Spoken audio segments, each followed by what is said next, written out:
គឺមានចំនួន5ចំណុចណា5ដំណាក់កាលនៃការប្រើវាអញ្ចឹងរីឯពាក់ព័ន្ធជាមួយនឹង structure របស់ការ perfect នេះគឺសម្រាប់គឺនៅក្នុងទម្រង់ positive អញ្ចឹងទេអញ្ចឹងគឺចាំមើលលក្ខខណ្ឌនៃការប្រើរបស់ការ perfect នេះទី1គឺចាំមើលទី1គេ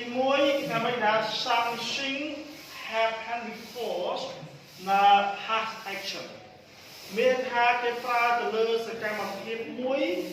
ដែលសកម្មភាពនោះវាកើតឡើងមុនសកម្មភាពនៅក្នុង past ទៅទៀតអញ្ចឹងមុនសកម្មភាពក្នុង past simple អញ្ចឹងខ្ញុំចាំមើលដល់នេះ example ណាបើតែនេះជា structure របស់ positive អញ្ចឹងគឺបាន subject ខ្លះ head ហើយ verb 3 plus object អញ្ចឹងខ្ញុំចាំមើលនៅកន្លែងនេះពាក់ព័ន្ធជាមួយនឹងexample ណាជា example អញ្ចឹងខ្ញុំចាំមើល I had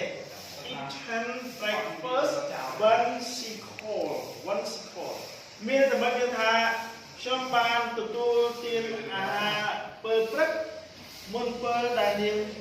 ខលមកអញ្ចឹងមានតែមកមានថាចាប់ពី